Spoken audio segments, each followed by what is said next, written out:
I want all of you to imagine for a moment, what would the best version of yourself look like?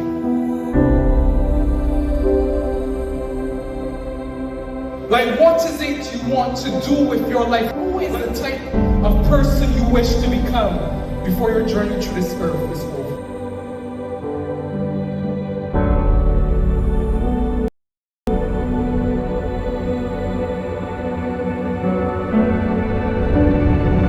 Now, my question to each of you in this room is this: what is holding you back?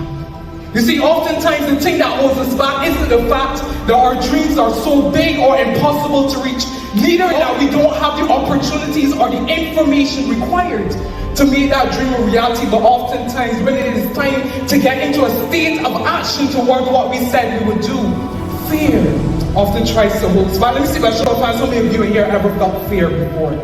Yeah? You can take your hands down. You see, the fear of failure, the fear of rejection, the fear of the opinions of others are most the common reasons why persons choose not to go after their dreams. But if we actually take a look at fear, we will see that our fears are often stemmed to something that has happened to us in our past. Maybe, for example, after you failed an exam and someone looked at you and told you, you're failing. Or maybe after you told that big dream of yours to someone, they tried to shoot it down, saying you will never amount to anything. Look at you, be more realistic, no? Now you start to develop fears of the opinions of others. Or maybe after you went through some other unfortunate circumstances in your life, maybe that caused brokenness. Now fear starts to develop. But you see, here's the interesting thing. Whenever we look at fear, as much as it tries to hold us back, there's always room to move. Everyone say forward. So there's this story I came across about how hunters of ancient times used to hunt for monkeys. You see, what they would do, they would get a coconut, they would cut it open, they would drill a hole into this coconut. Now here's the interesting thing, they would fill the coconut with some food and some other things that a monkey would like. But whenever they try to drill this hole into the coconut, the hole will be only big enough so the monkey can slick his hands in. But it'll be too small when the monkey tries to take his hands out. Now here's the interesting thing. The only thing that stands between the monkey and freedom is simply a decision to let go of what it is holding on to. But because the monkey is so stubborn in its ways, it refuses to let go. So it fights and it wrestles with the coconut.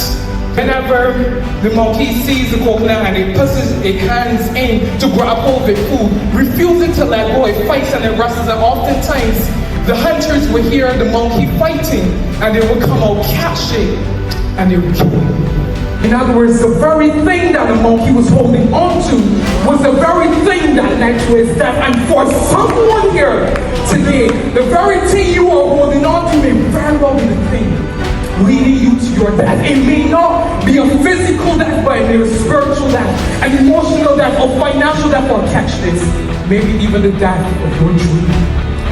And I'm here to tell someone today, you have to let go of the old in order to make space for the new. You have to release certain things in life in order for you to increase the higher altitudes. Let me prove my point to you. If you ever go on an airplane, they will tell you there's only a specific amount of weight that can be carried. And for some of you, you are holding on to all the negative things they said about you in the past. Some of you, you are holding on to the past brokenness, the past pain, maybe even to old mindsets and maybe relationships that you know quite well aren't beneficial for you. And I'm here to tell someone today, you have to let go of the old. You cannot become so bonded and attached to what was that you become blinded to what is. Let me break that down for somebody in here today. You see, some of you have gotten so attached to the old version of you, to everything that has happened in the past, that you became blinded to the new thing that God wants to do now. And I'm here to tell somebody, you have to let go. Everybody say, let it go. Let it go.